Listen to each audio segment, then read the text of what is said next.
Channel पर। चलिए friends, आज से शुरुआत करते हैं हम भक्ति काल की। और आदि काल है वो हमारा कंप्लीट हो चुका है। और मैं कुछ जो इम्पोर्टेंट तथ्य है वो शॉर्ट्स के माध्यम से भी डाल रही हूँ। तो आशा करती हूँ कि आपको सारी वीडियोज़ वो पसंद आ रही होंगी।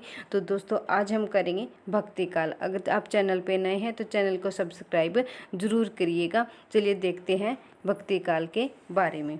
तो भक्ति काल के बारे में सबसे पहले है उनका परिचय। भक्ति काल का परिचय देखते हैं। दोस्तों, किसी भी चीज़ को पढ़ने से पहले उसका परिचय जान लेना बहुत ज़रूरी होता है, तो इसीलिए मैंने इसके अंदर ये ऐड किया है। हिंदी साहित्य में भक्ति काल का महत्वपूर्ण स्थान है, ठीक है। और इसे क्या कहा जाता है? पूर्व मध्यकाल भी कहा जाता है। पूर्व मध्यकाल क्यों कहा जाता है? क्योंकि मध्यकाल का टाइम के जो पहले का पार्ट है उसको हम पूर्व मध्यकाल कहते हैं, और उसके बाद के मध्यकाल को क्या कहेंगे? रीतिकाल। यानी कि आदिकाल और रीतिकाल के बीच में क्या आता है? ये पूर्व मध्यकाल आता है, और इसी को हम क्या कहते हैं? भक्ति काल कहते हैं। 3 पार्टों के अंदर है। उसके बाद में क्या आता है? हमारा आधुनिक काल आता है, लेकिन बीच के अंदर का पार्ट वो क्या कहलाएगा? भक्ति काल कहलाएगा। आगे है, इसका समय अवधि है वो समयावधि है संवत 1375 से लेके 1700 तक मानी जाती है। टाइम बहुत ज़रूरी है दोस्तों, क्योंकि इसका सीधा सीधा टाइम ही पूछ लिया जाए कब से कब तक भक्ति काल की समयावधि मानी जाती है। तो ये हो जाएगा 1375 से 1700 तक मानी जाती है। साहित्य के श्रेष्ठ कवि तथा श्रेष्ठ रचनाएं इस काल के अंदर मिलते हैं। यह हिंदी का स्वर्ण युग माना जाता है। इम्पोर्टेंट है कि कौन सा काल है उसको स्वर्ण युग माना जाता है। और 2 ऐसे राइटर जिन्होंने इसको स्वर्ण युग और स्वर्ण काल भी बोला है। आगे चलते हैं। हिंदी साहित्य के इतिहास के विकासात्मक वर्गीकरण में द्वितीय चरण को क्या कहते हैं? मध्य काल। इम्पोर्टेंट है, जो मैं पीछे भी बता चुकी हूँ कि बीच के काल के अंदर जो आदिकाल है और रीतिकाल है, उनके बीच के काल को हम क्या कहेंगे? विकास के काल को क्या कहेंगे? भक्ति काल कहेंगे। मध्यकाल को 2 भागों में बांटा गया है। पहला है पूर्व मध्यकाल और दूसरा है उत्तर मध्यकाल। पूर्व मध्यकाल को भक्ति काल और उत्तर मध्यकाल को क्या कहेंगे? रीति काल। ठीक है, दोनों के बारे में बता दी है। पूर्व मध्यकाल है उसको भक्ति काल कहते हैं, और उत्तर मध्यकाल को क्या कहेंगे? रीति काल कहेंगे। जॉर्ज ग्रियर्सन महोदय ने भक्ति काल को 15वीं सदी का धार्मिक पुनर्जागरण कहते हैं। यानी ग्रियर्सन ने कहा है कि भक्ति काल 15वीं शताब्दी का धार्मिक पुनर्जागरण है। इस काल में भक्ति की प्रधानता थी, ठीक है। इस काल के अंदर भक्ति की प्रधानता थी, जिस कारण इसे भक्ति काल की संज्ञा दी गई थी, ठीक है। भक्ति काल की प्रधानता क्या थी? मुख्य तौर पे थी, इसीलिए इसको क्या कहा जाता है?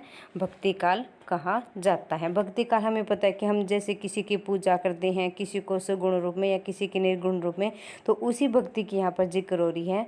तो लोग जो भक्त के रूप में यहाँ पे पूजा करते थे ईश्वर की, तो उसी भक्ति को लेकर यहाँ पे क्या हुआ है? इसका नाम उदय हुआ है, तो इसका नाम रखा गया भक्ति काल। भक्ति काल का समय 1300 से लेके 1700 तक माना जाता है। आगे है, विभिन्न विद्वानों द्वारा भक्ति काल का काल विभाजन, यानी अलग अलग विद्वानों ने इसका समय भी क्या माना है? अलग अलग माना है। तो उन्हीं के अनुसार से यहाँ पे अलग अलग दिए गए हैं।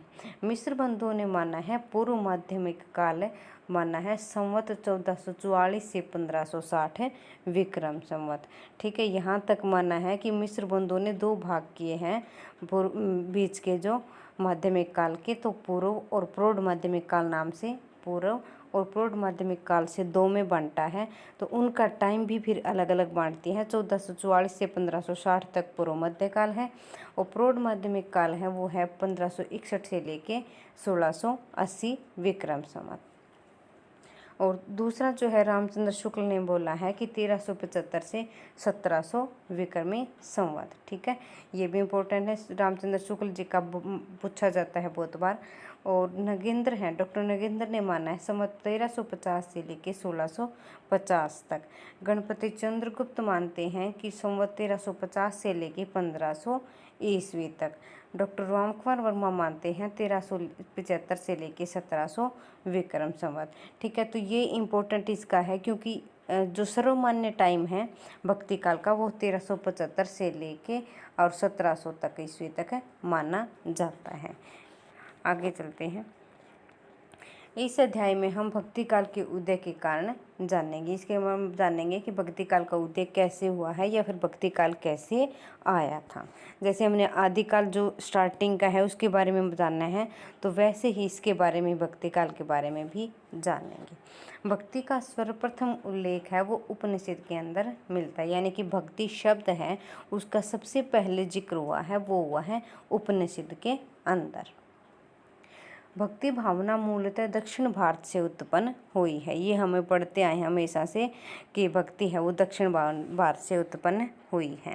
रामानुजाचार्य ने शास्त्रीय पद्धति से सुगुण भक्ति का निरूपण किया था, यानी रामानुजाचार्य के थे उन्होंने शास्त्र पद्धति से सगुण भक्ति, ठीक है, सगुण भक्ति से ही क्या किया है, निरूपण किया है, जिससे जनता भक्ति के मार्ग पर चलने लगी थी। यानी रामानुजाचार्य, श्री रामानुजाचार्य का जो एक सिद्धांत है या फिर उन्होंने चलाए थे, तो उनके अंदर उन्होंने किसका प्रचार किया है, सगुण भक्ति का सहारा लिया है, जिससे जनता भक्ति मार्ग पर चलने लगी थी। और भक्ति आंदोलन की पृष्ठभूमि तैयार करने में कुछ आचार्य उल्लेखनीय भी योगदान रहा है। यानी कि भक्ति आंदोलन की जो पृष्ठभूमि तैयार हुई है उसके अंदर अकेले रामानुजाचार्य नहीं, उससे आगे आने वाले और भी आचार्य हैं जिनका उल्लेखनीय योगदान रहा है।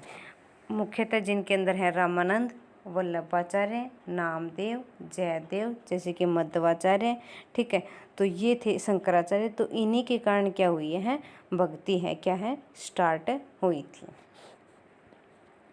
भक्ति काल के उदय और संबंधी विद्वानों के मत, यानी कि अलग अलग राइटर ने ये मानना है कि भक्ति किस कारण, भक्ति काल है वो किस कारण आया था, भक्ति आंदोलन किस कारण उदय हुआ था। तो सबसे पहले लेते हैं रामचंद्र शुक्ल को। शुक्ल जी भक्ति आंदोलन के लिए तात्कालिक राजनीतिक परिस्थितियों को जिम्मेदार मानते, यानी कि शुक्ल मानते हैं कि उस टाइम की जो राजनीतिक परिस्थितियां थी वो भक्ति काल के उदय का कारण बनी हैं। उनके अनुसार देश में मुसलमानों का राज्य प्रतिष्ठित हो जाने पर हिंदू जनता के हृदय में गौरव, गर्व और उत्साह के लिए वह स्थान नहीं रहा। यानी हिंदू जनता पर क्या करते थे, वो हिंदू जनता को प्रताड़ित करते थे। उस टाइम पे उनको क्या होगा, उनका पौरुष है वो हताश हो गया था, ठीक है, पौरुष जाति है वो पूरी की पूरी हताश हो गई थी। और वो हताश जाति के लिए भगवान की शरण ही क्या है, उनको अपनानी पड़ी थी। आगे देखो इसमें लिखा है कि अपने पौरुष से हताश जाति के लिए भगवान को शक्ति और करुणा की ओर ध्यान ले जाने के अतिरिक्त दूसरा मार्ग ही क्या था। यानी कि जब अंग्रेज है वो हिंदू वासियों को क्या करते थे, प्रताड़ित करते थे या फिर उनको दुख पहुंचाते थे, उस टाइम पे उन्होंने भगवान का नाम लेना शुरुआत किया था। तो उसी के कारण भक्ति आंदोलन की क्या हुई थी, उदय हुआ था, ठीक है। और यही मानना क्या था, भक्ति का आंदोलन का उदय का था, शुक्ल का माना जाता है। आगे है आचार्य हजारी प्रसाद द्विवेदी। आचार्य हजारी प्रसाद द्विवेदी ने माना है कि ये भक्ति आंदोलन का प्रारंभ हिंदुओं के पराजित मनोवृत्ति को नहीं मानते, ठीक है।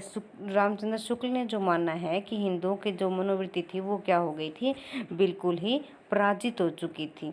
लेकिन ये हजारी प्रसाद द्विवेदी जी हैं वो नहीं मानते, ये मानते कि मुसलमानों के अत्याचार से व्यक्ति की भक्ति के भाव की धारा को उमड़ना ही था, तो उसे सिंध में, ठीक है, सबसे पहले सिंध में भी तो हो सकता था, ठीक है, क्योंकि सिंध के अंदर उन्होंने कहा है कि दक्षिण में ही क्यों आई थी पहले, तो ये उत्तर में भी आ सकती थी या फिर सिंध में आ सकती थी। तो इन्होंने बोला है कि अगर मनोवृत्ति उनकी मनोबल गिरा है तो फिर वो सिंध में भी आ सकती है या फिर उत्तर भारत में भी प्रकट होना चाहिए था, पर हुई वह क्या है, दक्षिण में। ये इनकी कोटेशन भी है, ठीक है। और आगे है जॉर्ज ग्रिशन का।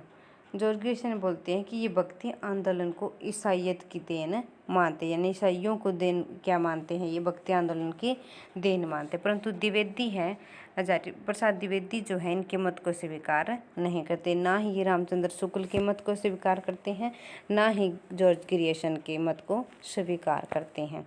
आचार्य द्विवेदी भक्ति का सूत्रपात करने का श्रेय आलवार भक्तों को देते हैं। इम्पोर्टेंट है, आचार्य हजारी प्रसाद द्विवेदी है वो जो आलवार भक्त हैं, इसके अंदर नैनार और आलवार, उनमें से आलवार भक्तों को क्या देते हैं, इम्पोर्टेंस देते हैं कि उनके कारण भक्ति आंदोलन का उदय हुआ था।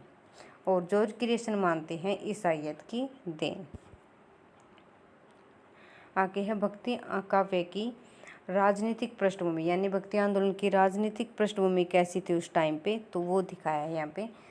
भारत पर समय समय आक्रमण होते रहे हैं। इन्हीं आक्रमणों की वजह से मुगलों के शासनकाल में कुछ मुगल शासकों को छोड़कर अधिकांश मुगल शासक है वो क्या थे, उनकी नीति क्या थी, उदार नहीं थी, यानी वो क्या नहीं थे, दयालु नहीं थे। ठीक है, वो आए दिन हिंदू जनता पे क्या करते थे, अत्याचार करते थे। उन्हीं अत्याचारों की वजह से क्या हो गया था, भारतीयों का क्या हो गया था, मनोबल गिर गया था, मनोवृत्ति क्या हो गया, बिल्कुल ही कम हो गई थी। तो उसी कारण क्या हुआ गया था, भक्ति काल का उदय हुआ था। आगे लिखा है हिंदू व मुस्लिम धर्म में उदारता व सद्भाव नहीं था। दोनों के अंदर क्या थी, दया की भावना नहीं थी, या फिर आपस में क्या हो रहे थे, दोनों के विचार हैं वो नहीं मिल रहे थे। दोनों के धर्म में द्वेष बढ़ गया था, यानी अकेला यहाँ पे इन्होंने क्या नहीं बताया था, मुसलमानों का नहीं, हिंदुओं का भी यह गया था। दोनों के धर्म आपस में बढ़ चढ़ के ये कह रहे थे कि हमारा धर्म प्रबल है, हमारा धर्म प्रबल है। तो वैसे ही क्या हुआ था, दोनों के धर्म आपस में लड़ाई झगड़े होने लगे थे। तो ये क्या कहा कि यही क्या थी, राजनीति पृष्ठभूमि क्या थी, बिल्कुल कमज़ोर पड़ गई थी। आगे है सामाजिक पृष्ठभूमि। सामाजिक पृष्ठभूमि के अंदर है उस समय समाज में वर्ण व्यवस्था व्याप्त थी, जिस कारण लोगों में छुआछूत, ऊंच नीच और जाति पाति की भावना प्रबल थी। यानी समाज में वर्ण व्यवस्था, यानी समाज है वो कुछ पदों के अंदर बंटा हुआ था। तो उसी के कारण क्या हुआ था, बिल्कुल जो निम्न जाति के लोग थे उनसे तो लोग बहुत ही ज़्यादा क्या करते थे, घृणा करते थे। और क्या हो गया था, जाति पाति की भावना प्रबल थी। हिंदू मुस्लिम दोनों में प्रेम जैसी भावना नहीं थी। मुस्लिम संप्रदाय के लोग युवतियों को या तो खरीद कर ले जाते थे या अपहरण करके ले जाते थे। ठीक है, आपस में या तो फिर उनको खरीदारी होती थी या फिर उनको क्या कर लिया जाता था, वहाँ से ज़बरदस्ती उठा लिया जाता था। उन्हें निम्न दर्जे का समझा जाता और बौद्ध धर्म में भी विकृति दिखाई देने लगी थी। यानी बौद्ध धर्म है वो दो भागों में बंट गया था, जिसके अंदर सिद्ध भी आते हैं और बौद्ध भी आते हैं और जैन भी आते हैं। तो उसके कारण ये बोला है कि बौद्ध धर्म भी दो भागों में बंट गया था, महायान और हीनयान। हीनयान से जो हमारे हैं निकला है, वज्रयान से सिद्ध आए हैं। तो उन्हीं के कारण बोला है कि उन्हीं के कारण क्या हो गया था, धर्म है वो विभक्त हो गया था और सामाजिक पृष्ठभूमि क्या हो गई थी, बहुत ही खराब हो गई थी। यानी अलग अलग धर्मों के अंदर हमारा समाज बंट गया था और सभी निम्न जाति के लोग थे वो भी बिल्कुल कमज़ोर हो चुके थे। धार्मिक सांस्कृतिक पृष्ठभूमि के अंदर आता है कि मुस्लिम मूर्ति पूजा के विरुद्ध थे। ठीक है, उन्होंने बोला है कि मुस्लिम है वो मूर्ति पूजा के विरुद्ध थे, वरना और हिंदू क्या है कि उनको क्या वो था, हिंदुओं की भांति उन्हें भी क्या किया गया था, माला जपते देखे गए। दोनों अपने अपने क्या थे, पूजा के अंदर क्या थे, बढ़ चढ़ के वो क्या कर रहे थे, इसके अंदर भाग ले रहे थे, परंतु उनमें आंतरिक शुद्धि का अभाव था, यानी आडंबरपन ज़्यादा फैला हुआ था। शंकराचार्य ने इसी समय क्या किया था, अद्वैत मत का स्थापना की थी। यानी उन्होंने क्या है, किसी को भी क्या है, किसी की भी ज़्यादा महत्ता नहीं बताई शंकराचार्य ने। तो विष्णु के अवतारों की भक्ति ने लोगों को आकृष्ट किया था। उस समय शंकराचार्य ने अद्वैत की स्थापना की, लेकिन उसी टाइम पे इन्हीं के समय में विष्णु के अवतारों की भक्ति का भी क्या किया था, लोगों को अपनी ओर खींच लिया था। भक्ति मार्ग है वो सबके लिए खुलने लगा था। ठीक है, उन्होंने क्या किया कि सब लोगों को भक्ति के लिए अपने दरवाजे खोल दिए थे कि हर कोई व्यक्ति है वो भक्ति कर सकता है। इसी कारण भक्ति आंदोलन को क्या मिला, बल मिला और उनके लिए परिस्थितियाँ मजबूत बन गई और भक्ति काल उदय हो गया था। तो ये थे भक्ति काल के कुछ इम्पोर्टेंट तथ्य, जिसके अंदर सबसे पहले हमने पढ़ा है कि उसकी समय कितना है। ठीक है, और समय के साथ साथ उन्होंने क्या क्या इनको समय के अंदर बांटा है, और आगे है विद्वानों ने इसके उदय के क्या क्या कारण माने हैं। राजनीतिक पृष्ठभूमि, यानी कि उसके अंदर तीनों आ जाते हैं, सामाजिक, धार्मिक और आर्थिक पृष्ठभूमि। ये सारे जितने भी उनके पृष्ठभूमि, यानी कि उनका भक्ति आंदोलन को तैयार करने के समय उनके समय में क्या क्या चीज़ें योगदान दे रही थी, तो वो चीज़ें हमने सारी पढ़ी है। तो दोस्तों ये थी आज की हमारी क्लास। अगर आपको ये वीडियो पसंद आती है तो वीडियो को लाइक करें और कमेंट करके ज़रूर बताइएगा और चैनल को सब्सक्राइब ज़रूर करिएगा। थैंक यू दोस्तों, धन्यवाद।